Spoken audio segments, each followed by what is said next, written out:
First of all, I'd like to congratulate all of the other inductees being here as well. I'm honored and humbled to share this day with you today.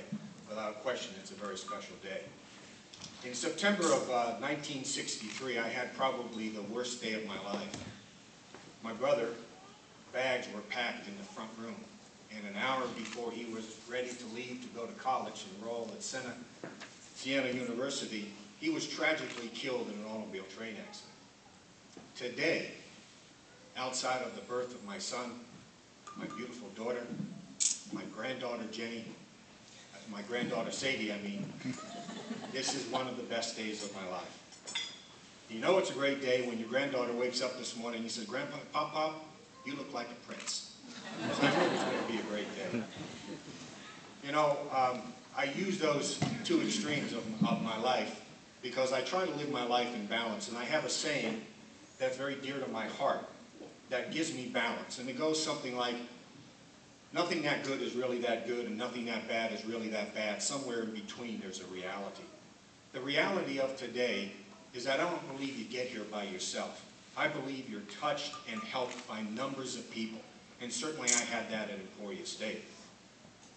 Back in 1967, when I came here from Croton-on-the-Hudson, New York, I was a very scared, homesick, lovesick freshman, and I hated Emporia. I wanted to go home in the worst way. I called my mom and dad, and it would have been very easy for them to say, "Come home." That would be the easy route. They didn't do that. They said, "Stick it out. Things will get better." And one of the reasons why I stuck it out, certainly a lot of people, but two people in particular.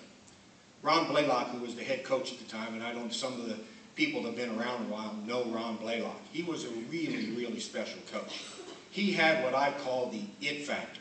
There wasn't anybody that I've ever come across that could inspire and motivate people more than Ron could. And anybody that played for him and anybody that knew him knows exactly what I'm talking about. He was special. I didn't want to disappoint him. He'd look at me with those big blue eyes and say, "I love you." And I couldn't go home.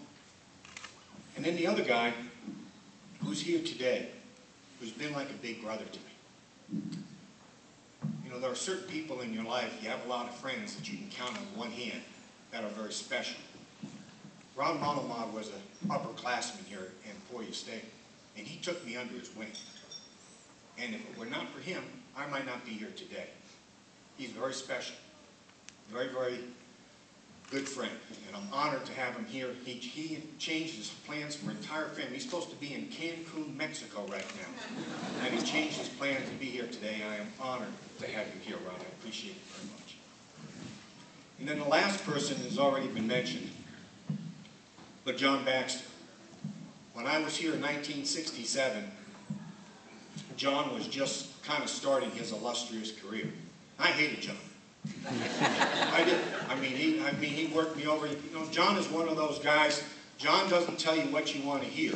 He tells you what you need to know, and there's a big difference. And he was very, very good at that. But I tell you, it didn't take me very long to realize, number one, how great of a trainer he is, and number two, how great of a person he is. And he touched my life, and we've been great friends ever since. He's very special to me. I believe he is the heartbeat of the Emporia State Athletic Program. And I know, John, I love you. Thank you for caring. Thank you for not sending me home. I really appreciate everything you've done. You know, we all have these mountains in life that we climb. And I've never felt like getting to the top of the mountain is the most important thing, or to see what's on the other side. I've always felt like it's the climb. And it's the people in between that help you get up that mountain.